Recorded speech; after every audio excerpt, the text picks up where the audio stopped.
여러분의 미래 동반자 밀레니얼 Z세대의 테크 트렌드 소식을 전하는 뉴즈앤더스트입니다. 오늘의 주제는 메타버스입니다. 최근 들어 메타버스라는 단어가 트렌드 핫 키워드로 떠오르고 있는데요. 땡땡을 넘어서라는 의미의 영어 접두사 메타와 유니버스를 줄여 쓴 버스를 붙여서 메타버스라는 개념이 탄생했습니다. 유니버스는 우리가 살고 있는 우주, 현실 그 자체를 뜻하는 단어고요. 그러니 메타버스는 우리가 사는 현실 세계 그 너머를 지칭하는 키워드라고 볼 수 있습니다. SF 영화에 나올 법한 이 단어가 요즘 핫 키워드로 떠오른 이유가 무엇일까요? 우리는 이 트렌드에서 어떤 미래를 엿볼 수 있을까요? Z세대와 테크에 대해 이야기 나누는 뉴즈와 함께 현실과 가상을 넘나드는 세계, 메타버스를 들어가 봅니다.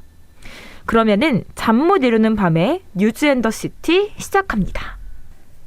도시의 밤이 깊어가는 수요일 뉴즈앤더시티입니다. 저는 진행을 맡은 가현이고요. 저는 나너입니다. 작가 찐이입니다. 다들 정말 오랜만이에요. 네. 네, 저희 뉴즈앤더시티의 모든 코너는 청취자 여러분의 참여와 함께합니다. 카카오톡에서 마포 FM, 한글로 마포, 영문으로 FM으로 친구 추가를 해주시면 메시지를 보낼 수 있습니다. 많은 사연과 신청곡 보내주시기 바랍니다. 와, 이제 벌써 2020년이 다 가는 12월이 됐어요. 아니, 시간이 너무 빨리 가는데 다들 지금 연말 어떻게 보내고 있으신가요? 벌써 연말이네요. 네. 먼저 나너님부터 한번 들어볼까요? 저는 회사에서 네. 저희가 지금 회사가 이전할 수도 있어서. 이전? 네. 더 큰 곳으로? 그렇죠. 와. 그래서 엄청 큰 곳으로 가든지 조금 덜 큰 곳으로 가든지. 어제 큰 일을 앞두고 있네요. 네, 엄청 큰 일을 앞두고 있습니다. 그러게요. 와, 이번 대박. 주에 결정이 날 것 같아요. 엄청 잘 나가네요. 인싸 나너님. 네. 이번에 그럼 장소는 또 비슷한 곳으로 가나요? 아니면 아예? 장소는 저희 명동으로 갈 수도 있어요. 명동 아니면 논현동인데 와. 명동이 좀 거기가 되게 커서 와. 거기에 갔으면 좋겠어요, 저는. 와, 저희도 응원할게요. 꼭 그곳으로 갈 수 있기를. 그리고 찐이님은 연말 어떻게 보내고 있으신가요? 저는 이제 10월, 11월에 좀 회사에서 큰 행사가 있어가지고 그거 준비하고 하느라고 조금 정신이 없었고 이제 그게 끝나가지고 11월 달에 그래서 또 12월에는 뭐 올해 회고도 하고 원래 하던 이제 콘텐츠 만드는 일도 하고 다시 좀 본업에 돌아가는 그러면서 사람들도 원래는 사람들 만나고 싶은 게 저의 그거였는데 연말 맞이해서 네, 올해는 조금 어렵지 않을까. 아무래도 코로나 때문에 네. 지금 코로나가 너무 우리의 삶을 많이 바꿔놓고 있어요. 맞아요. 원래 이쯤이면은 이제 막 연말 송년회다 뭐 또 연말 파티 한다 이렇게 하는데 이제는 다들 조금 자제를 하고 그렇게 그쵸. 하고 있다 보니까 그렇죠. 아이고. 아, 진짜 저도 올해가 어떻게 갔는지 모르겠어요. 특히 11월은 아까 찐이가 말한 것처럼 저희가 어떤 큰 행사를 이제 했던 것 때문에 거의 이제 뭔가 쉬는 시간, 자는 시간 없이 이제 갈아 넣었었고 이제는 조금 저희의 루틴으로 돌아와서 할 수 있지 않을까. 근데 그럼에도 12월에 좀 행사들이 많이 있어서 무사히 끝내기만을 바라고 있어요. 그렇죠. 11월 달에 원래 코로나가 그래도 좀 나아졌다고 해서 행사들이 몰려 있었다가 갑자기 다시. 네. 맞아요. 그래도 12월엔 아까 찐이 말한 것처럼 뭔가 저희 회사 사람들끼리 작게라도 뭔가 좀 회고하는 그런 시간을 가지고 그럴 것 같긴 연말을 마무리하면 좋을 것 같아요. 이제 너무 날씨도 추워졌는데 진짜 거의 오늘부터는 거의 칼바람이 불더라고요. 그렇죠. 이제 겨울이죠. 무조건 패딩. 네, 무조건 진짜 패딩. 이제 무조건 롱패딩을. 맞아요. 엄청 추울 것 같아요. 올해 겨울은. 네, 그래서 뭔가 드는 생각이 이제는 좀 코로나 때 풍경도 달라졌고 좀 많은 것들이 달라졌는데 올해 이제 크리스마스나 연말은 어떻게 달라질지도 조금 그것도 네, 어떻게 달라질지 지켜봐봐야 될 것 같아요. 그러면은 본격적으로 뉴즈앤더시티 테크 트렌드 코너 테키테킷을 시작하겠습니다. 인트로에서 말씀드렸듯이 오늘은 메타버스가 주제예요. 네, 메타버스. 인트로에서 설명을 듣긴 했는데 아직은 많이 낯선 단어 같네요. 이 메타버스 자체가 완전히 새로운 개념은 아닌데 최근 트렌드로 다시 떠오르면서 좀 낯설어진 감도 있는 것 같아요. 네, 언뜻 들으면 가상현실 VR과도 비슷한 것 같기도 한데 알고 보니 다른 개념이더라고요. 본격적으로 시작하기 전에 먼저 메타버스에 대해서 쉽게 이해하고 넘어가는 시간을 먼저 가지면 좋을 것 같습니다. 예, 좋습니다. 그럼 먼저 메타버스라는 개념이 언제 처음 나왔는지부터 들어보면 어떨까요? 네, 메타버스는 미국의 SF 소설가 닐 스티븐슨이 28년 전 1992년에 발표한 소설 스노우 크래시에서 처음 등장한 개념이었어요. 이 소설은 사실 이 개념을 차용해서 더 유명한 소설인데요. 나너님, 이 단어가 무엇일까요? 글쎄요, 제가 28년 전에 아직 한글을 못해가지고.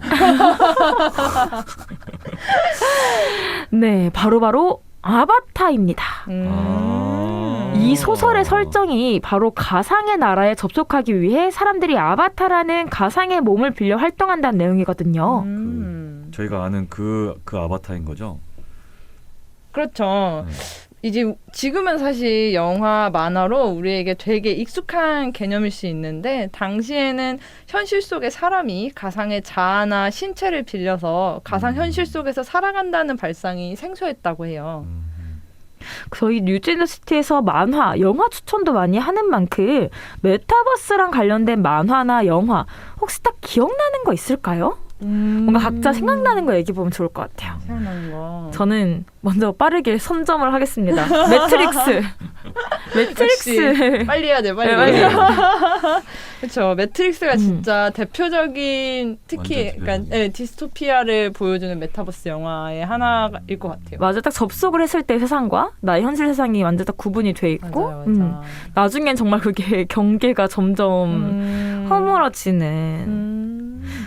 그러게요. 사실 되게 그 매트릭스 같은 경우는 엄청 불교적인 불교를 되게 좋아하잖아요. 그 감독이. 맞아요. 그래가지고 되게 불교의 세계관을 생각하면서 하지만 디스토피아적인 그런 서양의 세계관을 같이 접목해가지고 사실상 만든 메타버스가 이제 매트릭스였는데 전 그 장면이 되게 항상 매트릭스에서 기억에 남아요. 그 초반에 아니, 알력보다도 딱 그 주인공이 뭔가 이 세계가 이상하다. 내가 살고 있는 이 차원이 뭔가 이상하다고 생각해서 이게 약을 먹고 그 뒤에 저는 깨어나는 그 장면이 너무 그 비주얼이 되게 충격적인 거예요. 알고 보니까 다 어떤 어딘가에 이렇게 말이 되죠? 오래된 영화니까. 네, 편하게, 그럼요. 네, 약간 어떤 이제 캡슐 안에 이렇게 갇혀서 약간 뭐 기억과 정신을 이렇게 빨아먹히는 맞아요. 그런 존재였고, 그게 딱 뭔가 비주얼로 보여주니까 되게 어렸을 때 봤는데 그게 충격적이었던 게 기억이 있어요.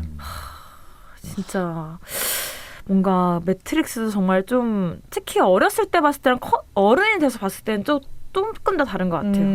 맞아요. 네.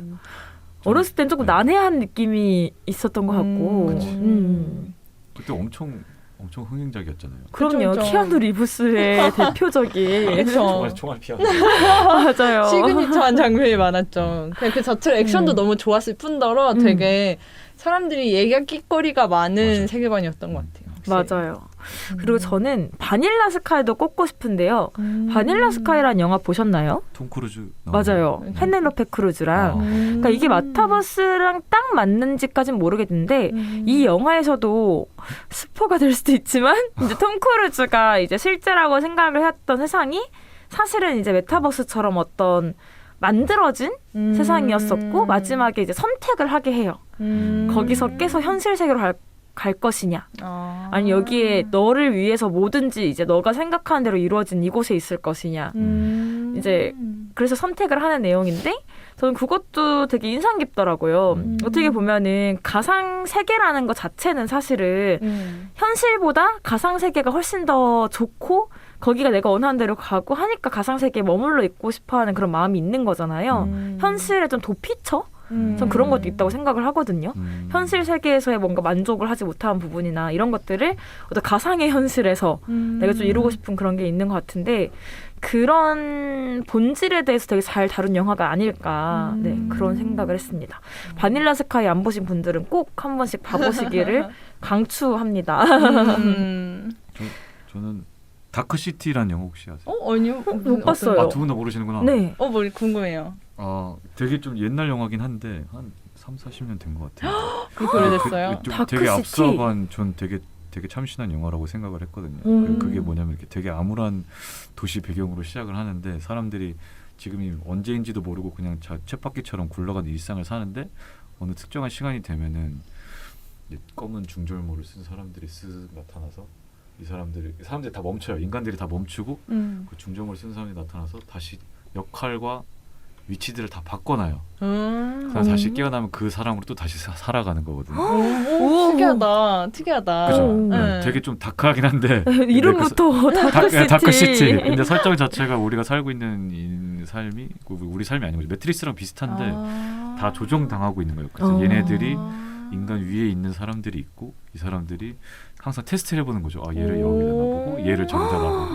와 무섭다. 대박이다. 완전 실험용 진 거죠. 와 무서워. 나 지금 무섭죠? 소름 돋았어요. 너무 궁금한데 다크시티. 다크시티. 다 봐야겠다. 네. 평점은 어떻게 돼요? 평점이 꽤 괜찮았나요? 괜찮았던 걸로 저는 기억을 그럼 제가 하는데. 봐보겠습니다. 네. 되게 공각기동대가 생각나는. 맞아요. 네. 그런 느낌의. 그래서 공각기동대도 그 앞부분에 보면 어떤 트럭 운전수가 나오는데 그 사람은 자기 뭐 가족들이 다 뭐 죽었고 약간 이런 슬픈 사연을 갖고 있는데 알고 보니까 그 기억 자체가 그러니까 주입되어 있던 기억이고 그 사람한테는 가족이 없었고 막 이런 식이거든요. 오, 소름. 네, 그 장면도 되게 충격적이에요.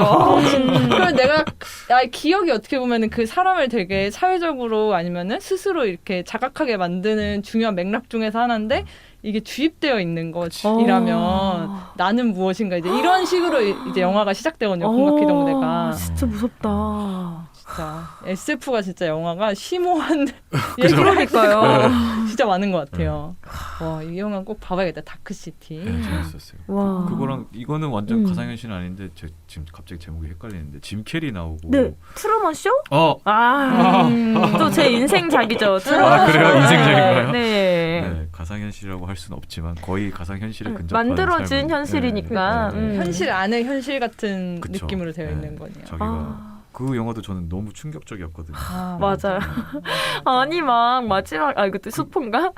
짐 캐리가 막 탈출하려고 하는데 갑자기 막 부딪힐 때? 진짜 그런 발상 자체가 너무 신기한 세계관이 되게 좋은 영화들이 맞아요. 세계관이 좋은 SF 중에서 되게 메타버스와 관련된 게 되게 많은 것 같아요. 네. 그 영화는 보고 저는 한동안 약간 무서웠어요. 내가 혹시 트루먼 같지 않을까?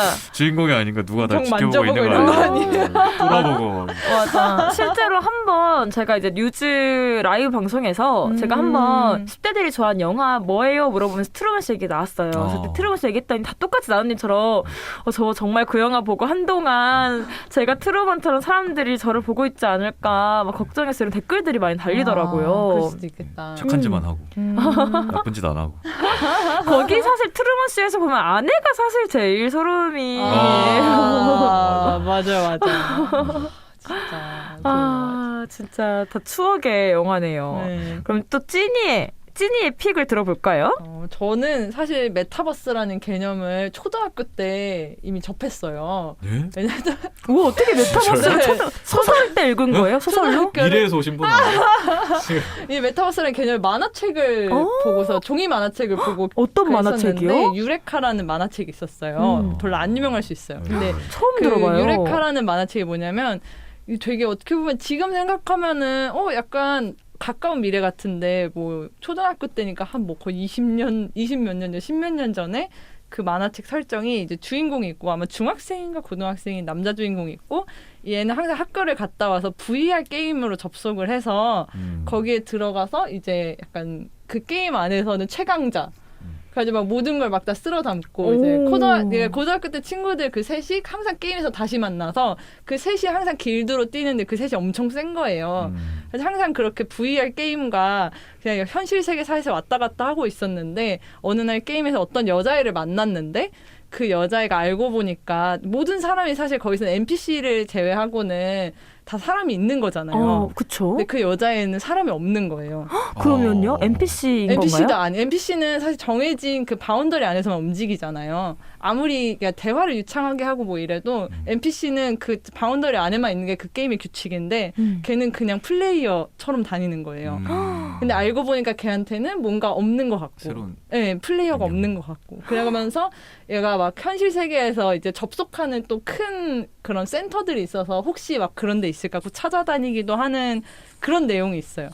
약간 이게 바이러스 같은 건가? 아니면 인공지능인가? 이러면서 찾아다니는 되게 재밌는 만화가 있는데, 저 그걸 보고서 아, 이게 다른 차원의 세계, 약간 나도 있지만 나의 영향을 받는 다른 현실이 있는 그게 되게 매력적인 설정이라고 생각했거든요.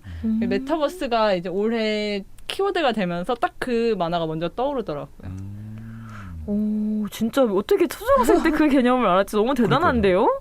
네. 너무 되게 좋아하는 개념 중에서 하나예요. 아니면 사실 가장 최근에 영화 중에서 직접적으로 메타버스를 보여준 건 아무래도 레디 플레이어 원이 아닐까. 레디 플레이어 원 아니면 아바타 같이.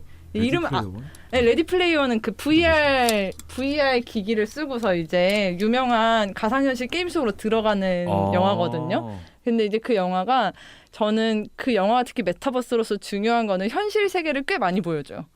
현실 세계에서 약간 빈민촌에서 사는 이제 주인공이 그 기계 안에 들어가면 최고의 레이서로 막 활동을 하다가 막 어느 순간 이제 위기에 빠지게 되고, 그래서 막 주인공이 이제 가상현실 안에서 있는데 악당들이 현실 세계에서 이제 그 주인공을 잡으러 와요. 이제 그러면서 이제 아무리 가상현실에서 해도 현실에서 잡히면은 끝이니까. 사실 메타버스는 그게 되게 중요한 설정인 것 같거든요. 단순히 게임 속에서 뭘 한다가 아니라 현실의 나와 이제 가상의 내가 항상 이렇게 연결되어 있는, 싱크되어 있는 게 중요한 건 것 같아서 그 영화도 되게 거의 막 건담도 나오고 그래요.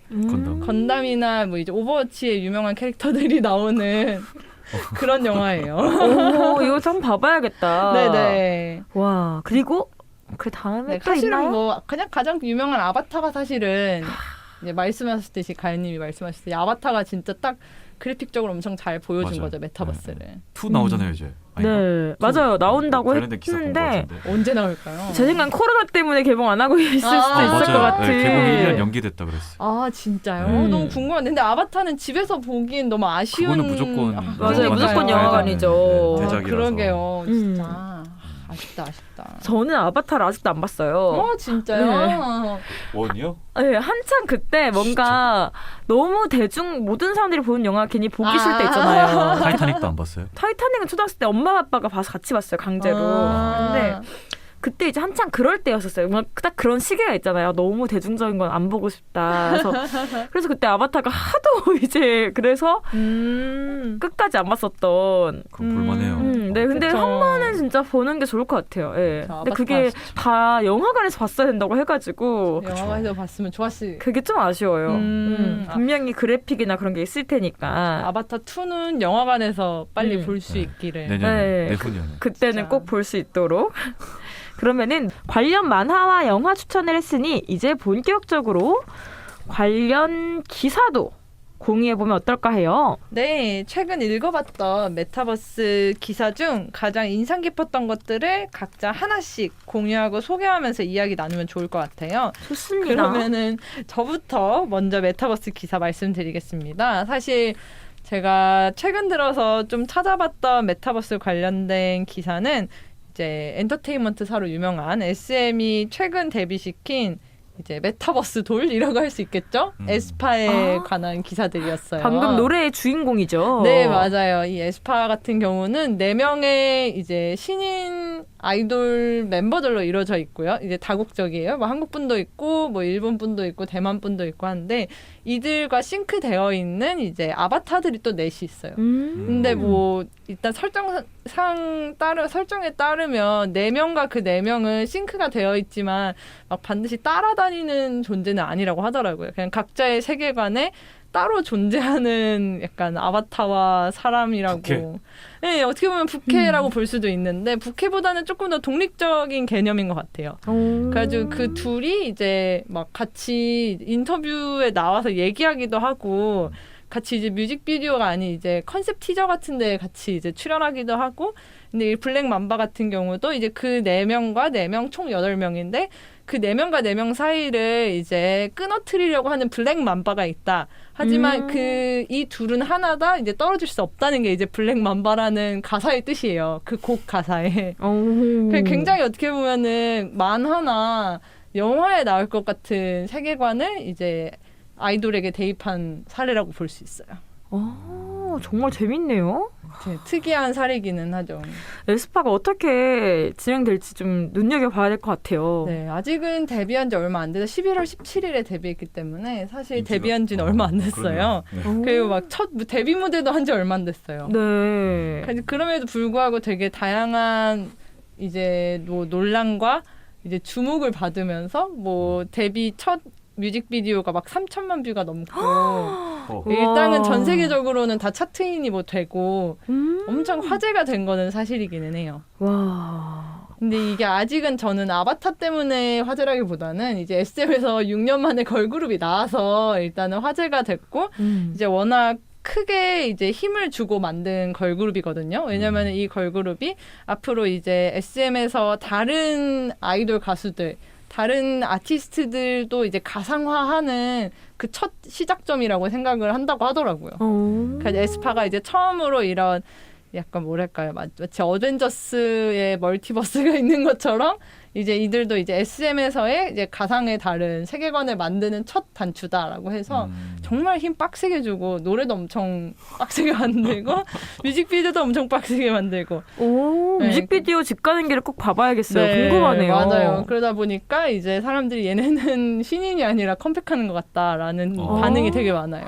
완전히 거의 완성도를 높여가지고 네네네. 컴백을 했구나. 맞아요. 그래서 워낙 그런 때깔들은 다 좋게 나와가지고 엄청 이제 SM에서 이런 가상 세계 그리고 SM 벌추얼 약간 메타버스를 엄청 신경 쓰고 있구나를 느낄 수 있는 진짜 신기하네요. 신기합니다. 네, 어떻게 보면은 사실은 우리나라에서 이미 뭐 사이버 가수 아담부터 가상의 가수들은 있었지만 어떻게 보면 이렇게 큰 기획사에서 뭔가 전폭적으로 그렇게 하는 경우는 좀 첫사례인 것 같아서 눈여겨보면 할 것 같아요. 최근 들어서 많죠. 인별그램에도 보면은 되게 인별그램에서 되게 유명한 가상 모델들 계정들 맞아요. 꽤 있거든요. 네. 팔로우 몇백만이고. 릴 미켈라. 네, 걔도 있고. 맞아요. 일본에도 있고 생각보다 엠마. 점점 많아지고 있는 것 같고 뭐 아니면 사실 가장 대중적으로 유명한 건 아무래도 이제 게임 롤에서 나왔던 캐릭터들이 이제 걸그룹을 했었던 KDA였나요? K다?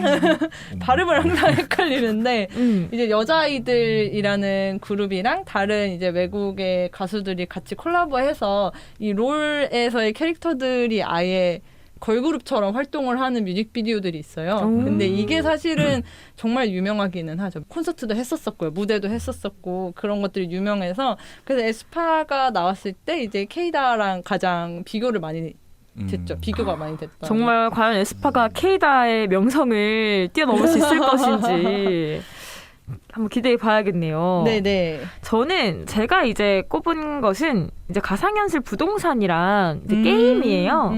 이제 동물의 숲. 사실 이제 동물의 숲도 어떻게 보면 가상 세계에서 본인만의 이제 그런 것들을 만들어가는 거잖아요. 그렇죠, 그렇죠. 그리고 이제 가상현실 부동산 같은 경우는 분명히 향후에는 가상현실에서도 부동산을 사고 파는 것처럼 될 것이다. 이런 말들이 나오고 있어요. 현실에서 저희가 이제 부동산을 사고 팔고 있잖아요. 네네. 그런데 분명히 이제 가상 세계가 대중화되면은 거기서도 가상 세계에 있는 예를 들면 뭐 코엑스 건물이라든지 그런 부지들이 분명히 점점 거기도 값이 높아질 것이다. 이제 그런 이제 테크계에서는 그런 이야기들이 있었어서 아 가상현실 부동산도 우리가 지금 현실에서는 사기 힘든 가격인데 가상현실 부동산에 있는 것들은 미리 사두면 좋으려나 막 이런 생각이 많이 들더라고요. 가상현실 부동산이라. 네. 그래서 이 메타버스가 과연 어디까지 대중화가 되고 과연 우리는 어디까지 대비를 해야 될지 좀 그런 거를 계속 팔로우업을 하면서 지켜봐봐야 될 것 같아요. 결국은 게임과 정말 뗄래야 뗄 수 없는 맞아요. 개념인 것 같아요. 메타버스는. 게임에서도 결국 가상에서 존재하는 아이템이 현실에서 현물로 거래가 되고 그러잖아요. 그런 것처럼 결국 뗄래야 뗄 수 없는 것 같아요. 제가 봤던 기사도 약간 게임이랑 관련된 거였는데 오. 방탄의 그 다이너마이트 곡 있었잖아요. 네. 네네네. 그 곡 같은 경우에도 그 포트나이땡에서 뮤비를 최초로 공개를. 그랬구나. 네. 그 약간 포트나이땡이 어마어마하네요. 거기가 진짜 어마어마한 것 같아요. 트래비스 스캇 아까 소개한 곡 음. 그것도 걔네 거기서도 신곡 처음 공개했었을 때도 몇 천만 뷰 나왔었고 네. 이번에 그 다이너마이트 같은 경우에도 거기서 안무 자체를 게임을 통해서 그러니까 최초로 공개를 하는 거죠. 그러면 그 우와. 아미들이나 팬분들이 음. 거기 와서 그걸 다 보고 거기서 그쵸. 또 이모지 뭐 관련된 제품들도 구매도 하고 게임 입장에서는 얼마나 좋아요. 어마어마하죠. 와. 그 걔네는 뭐 뮤비 방탄 제일 가장 핫한 아이돌의 뮤비를 자기네 게임 안에서 공개하는 거잖아요. 와. 그거 자체가 되게 그때 아미분들은 다 가입을 하셨겠네요. 그렇죠. 그때 왕창 몰리는 거죠. 그러니까요. 네. 와. 저 예전에 또 들었던 건 블랙핑크가 그 Z세대 분들이 많이 쓰는 제페땡이라는 맞아요. 네, 이제 벌추얼 소셜 앱에서 또 블랙핑크가 본인들의 캐릭터 만들고 본인들 굿즈도 팔고 이런 경우들이 있었어가지고 되게 그런 것들이랑 맥락이 닿는 것 같아요, 보면은. 맞아요.